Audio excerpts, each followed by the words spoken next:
The security guard's arm was a velvet-draped barrier, a literal and symbolic line separating me from the inner circle of my own family. I stood frozen, clutching my simple clutch, feeling the heat of 100 eyes. That's when Brianna's voice, sweet as arsenic, rang out across the marble foyer of the Ashford room. "Oh, don't worry about her. Emma can eat with the servers in the back. She's used to it. She works in food service anyway." A nervous titter rippled through the clustered guests. My mother's smile was tight, her eyes begging me not to make a scene. My father stared resolutely at his shoes. In that crystalline moment of public humiliation, a lifetime of being the invisible daughter, the reliable, unglamorous one, condensed into a single, searing truth. They would never see me, not unless I forced their eyes open. My name is Emma. I am 28, and I have built a life from the ground up while my family applauded from the sidelines for my younger sister, Brianna.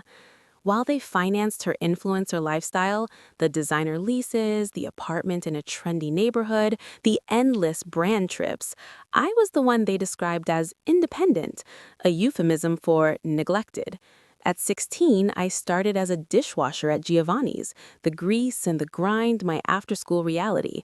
I paid for community college with double shifts, studying business management on my breaks, my textbooks smelling faintly of fry oil. My parents' contribution was a single, enduring mantra: Brianna needs our support right now. What they never saw was the alchemy happening in the shadows of their disregard. That grind wasn't a dead end, it was my apprenticeship. I learned inventory from sourdough starters, profit margins from wine lists, and human resources from mediating server squabbles. By 24, with a credit score forged in fire and a business plan typed in the quiet hours of the night, I took a terrifying leap. I mortgaged my future to buy the rustic knife, a failing gastropub. For 2 years, I lived in its tiny back office, my life measured in food costs and staff payroll. That pub became the cornerstone. Within 4 years, the rustic knife had spawned two sister restaurants: Hearth, a fine dining concept, and the Garnet, a cocktail bar with small plates. My catering arm, Eel Events, began landing corporate contracts, and 2 months before Brianna's engagement party, my silent holding company, Eel Hospitality Group, the E a private nod to myself, finalized the acquisition of Ashford Event Group, a premier venue company whose flagship was the very room where I now stood, being exiled to eat with the staff. The engagement party was a masterpiece of my family's hierarchy. Brianna, swan-like in a custom champagne gown, held court. Her fiancé, Tyler, a pleasant but passive man from a good marketing firm, lingered at her elbow. My mother fluttered, absorbing compliments on Brianna's brilliance. My father held forth with Tyler's parents about market trends. I was an afterthought, my simple black dress deemed insufficient the moment I arrived. After the velvet rope incident, I sat alone at a table meant for plus ones and distant cousins.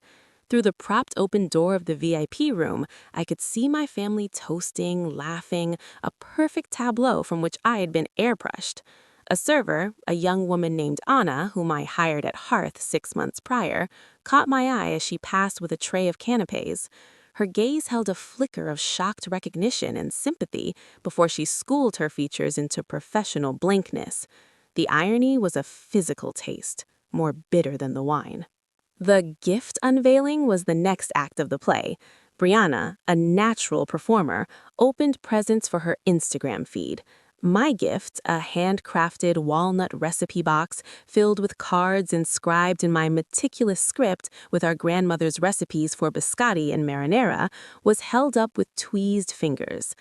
"Oh, Emma," Brianna cooed, her smile not reaching her eyes. "This is so sweet, very handmade." Her friend Chloe, a professional hanger-on, leaned in. "Did she, make it in a pottery class?" The dig landed. My father shifted uncomfortably, but said nothing. The coup de grace came as I was leaving. My father cornered me by the coat check, the scent of his expensive cologne cloying. "Look, Emma," he began, his voice a low, pragmatic rumble. Tonight was awkward, but Brianna's under a lot of pressure. We're all stretched thin with the wedding.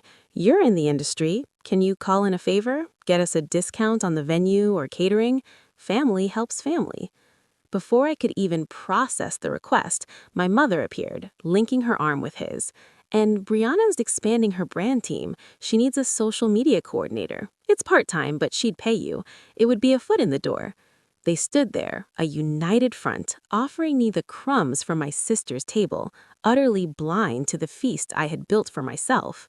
That night, in the quiet sanctuary of my penthouse apartment, another detail they'd never asked about, I didn't cry. I opened my laptop, I pulled up the Ashford Group client portal.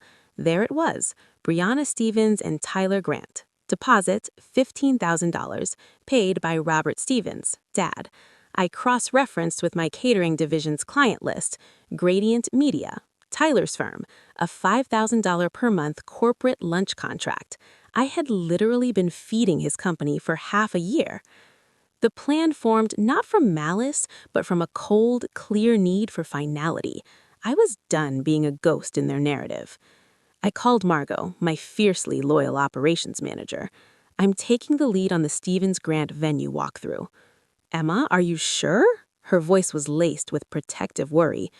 It's time they meet the owner, I said. The day of the walkthrough, I dressed in a tailored Alexander McQueen suit, a silent armor. I arrived early, reviewing floor plans in the venue's sleek office. I heard their voices before I saw them. Brianna's high-pitched excitement, my mother's anxious chatter, and Chloe's sycophantic laughter. Our coordinator, David, led them in. The owner will be with you shortly. Brianna was mid-complaint about the lighting when I stepped out. Emma? Confusion wrinkled her perfectly Botoxed forehead. What are you doing here? Did you get a job here? I smiled, a small, measured thing. In a manner of speaking, welcome to the Ashford Room. I'm Emma Ellis, majority owner and CEO of Ashford Event Group and the principal of Eel Hospitality. The silence was absolute, broken only by the distant hum of the HVAC. My mother's hand flew to her throat. Don't be ridiculous, Emma. I wordlessly handed my tablet to my father.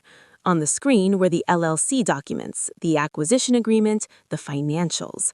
His eyes, always so quick to skim over me, now scanned the lines, his face hardening into a mask of stunned disbelief.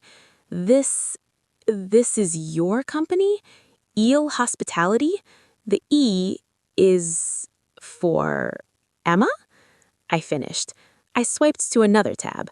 And this is Gradient Media's catering contract. We've been providing their office lunches, including the salmon roulettes you praised at your dinner last month, Brianna.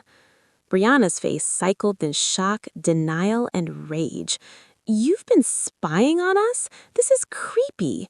It's business, I corrected, my voice cool. Business you've been a part of for months without knowing. You asked for a family discount, Dad. The standard rate applies. You offered me a job, Mom.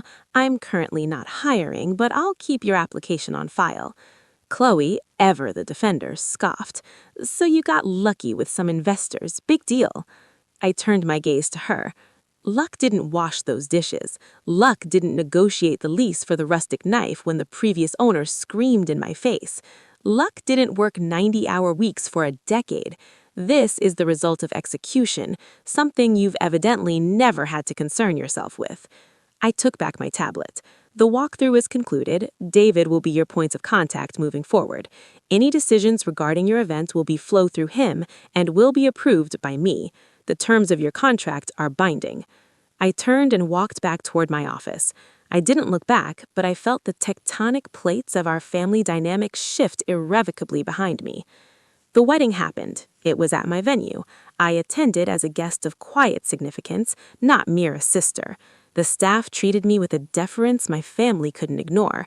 Tyler sought me out, his apology earnest. My mother's voicemail, arriving weeks later, was a halting, fractured thing. I saw the article in Forbes about female hospitality entrepreneurs. I recognized your picture. I'm sorry, Emma. I listened to it once. The yearning it once would have ignited was now just a faint echo.